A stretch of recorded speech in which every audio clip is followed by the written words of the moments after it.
Hi hello എന്ന് നമ്മൾ സ്പാൻ്റെ ഒരു കണ്ടിന്യൂഷൻ വീഡിയോ തന്നെയാണ് ചെയ്യുന്നത്. അപ്പോൾ നമ്മൾ ഈ ഹെയറിലാണ് നമ്മൾ സ്പാ ചെയ്യാൻ പോകുന്നത്. ഒരു നോർമൽ സ്പായാണ് നമ്മൾ ചെയ്യുന്നത്. ഈ ഹെയറിന് പ്രത്യേകിച്ച് ഡാമേജ് ഒന്നുമില്ല. അവർക്ക് എൻ്റെ ഭാഗത്ത് കുറച്ച് കളർ ചെയ്തിട്ടുണ്ട്, അവിടെ ഒന്ന് സ്മൂത്ത് ആവണം, അതേ ഉണ്ടായിരുന്നുള്ളൂ. പിന്നെ ഡാൻഡ്രഫ് നമ്മൾ എന്നാലൊന്ന് ചെക്ക് ചെയ്ത് നോക്കി, പക്ഷേ അവരുടെ ഹെയറിലൊരു ചെറിയൊരു ഡസ്റ്റ് പോലും ഇല്ല. നല്ല ക്രിസ്റ്റൽ ക്ലിയർ ആയിട്ടുള്ളൊരു സ്കാൾപ്പായിരുന്നു അവരുടെ. അപ്പോൾ നമുക്ക് വേറെ പ്രശ്നങ്ങളൊന്നും അതിലില്ലാത്തതുകൊണ്ട് ഒരു നോർമൽ സ്പായാണ് ചെയ്തത്. പിന്നെ എൻഡിൽ കുറച്ച് സ്മൂത്ത് ആവണമെന്ന് പറഞ്ഞതുകൊണ്ട് കോഫി സ്പായാണ് നമ്മൾ ചെയ്തത്. അപ്പോൾ അതിൻ്റെ ക്രീം, ഏതൊരു സ്പായാണെങ്കിലും നമ്മൾ ഈ ക്രീം ഈ രീതിയിലാണ് അപ്ലൈ ചെയ്യാറ്. അപ്പം എൻ്റെ ഭാഗത്തുനിന്ന്, അതായത് സ്കാൾപ്പിൽ നിന്ന് താഴെ ഭാഗത്തു നിന്ന് നമ്മൾ ഇതേപോലെ സ്ട്രൈറ്റ് ആയിട്ടൊരു പോർഷൻ എടുത്ത് ചെറിയ ചെറിയ ഏരിയകളാണ് എടുക്കുക. ചെറിയ ചെറിയ പോർഷൻസ് എടുത്തിട്ട് നമ്മൾ ഇതേപോലെ ക്രീം അപ്ലൈ ചെയ്തിട്ട് നന്നായിട്ട് ഫിംഗേഴ്സ് വെച്ചിട്ട് അതിനെ നമ്മുടെ ഹെയറിലേക്ക് പിടിപ്പിക്കുകയാണ് ചെയ്യുക.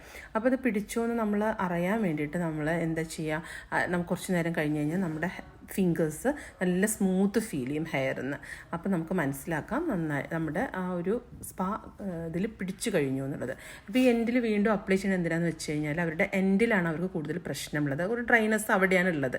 അപ്പോൾ നമ്മൾ അതൊന്ന് സ്മൂത്ത് ചെയ്ത് കൊടുക്കുക, അതാണല്ലോ അവർ പറഞ്ഞത്. അപ്പോൾ നമ്മൾ കുറച്ചുകൂടി അവിടെ നമ്മൾ എന്താണോ അവരുടെ ആവശ്യം അതാണ് നമ്മൾ ചെയ്ത് കൊടുക്കണം. അപ്പോൾ അവിടെ നമ്മൾ വീണ്ടും കുറച്ച് അപ്ലൈ ചെയ്തിട്ട് ഒന്നുകൂടി കോംബ് ചെയ്ത് കൊടുത്തു. പിന്നെ നമ്മളിതിൽ ഒഴിവാക്കുന്നത് എന്താണെന്ന് വെച്ചാൽ സ്റ്റീമിംഗ് ആണ്, അത് നമ്മൾ ചെയ്യണില്ല. പിന്നെ ഇതിന് ശേഷം നമ്മൾ നെക്സ്റ്റ് ഒരു നല്ലൊരു മസാജ്, ഒരു 20 മിനിറ്റ്സ് നല്ലൊരു മസാജ് കൊടുക്കും അവർക്ക്. നല്ല റിലാക്സ് ആണത്. അന്നത്തെ ദിവസം സുഖമായി ഉറങ്ങുന്നതാണ് എല്ലാവരും എന്ന് പറയാറ്. നല്ല ഇതുണ്ടായിരുന്നു, തലവേദനയൊക്കെ ഉണ്ടെങ്കിൽ അതൊക്കെ നമുക്ക് കുറച്ച് കുറഞ്ഞു, അങ്ങനെയൊക്കെ പറയാറുണ്ട് കുട്ടികൾ. പിന്നെ അത് കഴിഞ്ഞ് വീണ്ടും നമ്മളൊന്ന് കോംബ് ചെയ്തു. ഈ സമയത്ത് നമ്മൾ ശരിക്കും ഒരു സ്റ്റീം കൊടുക്കാറുണ്ട്, നമ്മളിവിടെ അവോയ്ഡ് ചെയ്യുകയാണ്. കാരണം അവർക്ക് ആവശ്യമില്ല. ഒന്നാമത് അവർക്ക് ഹെയർ സ്റ്റീം ചെയ്യുന്നതേ ഇഷ്ടമല്ല, ഒട്ടും ചൂട് തലയിൽ തട്ടരുതെന്നാണ് അവർ പറയുന്നത്. പിന്നെ അത് കഴിഞ്ഞ് ഒരു 10 മിനിറ്റ്സ് ഇരുന്നതിന് ശേഷം നമ്മൾ ഹെയർ വാഷ് ഔട്ട് ചെയ്യുകയാണ്.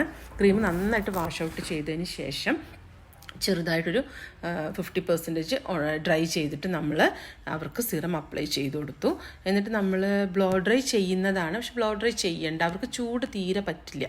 അപ്പോൾ നമ്മൾ എന്ത് ചെയ്തു, അവർക്ക് നോർമലായിട്ട് ഡ്രൈ ചെയ്ത് കൊടുത്തു. ഇപ്പോൾ അവരുടെ ഹെയർ അവർ വിചാരിച്ച പോലെ അവർക്ക് വന്നു, അവർക്ക് നല്ല സ്മൂത്തായിട്ട് ഹെയറിനെ ഫീൽ ചെയ്യും ചെയ്തു. പിന്നെ ഈ സ്ട്രക്ചർ ഇപ്പം നമ്മൾ മാറി നോക്കണ്ട, അത് വാഷ് ചെയ്ത് കഴിഞ്ഞാൽ 1 ഡേ കഴിഞ്ഞ് വാഷ് ചെയ്ത് കഴിഞ്ഞാൽ അവരുടെ പഴയ പോലെ തന്നെ ആവും.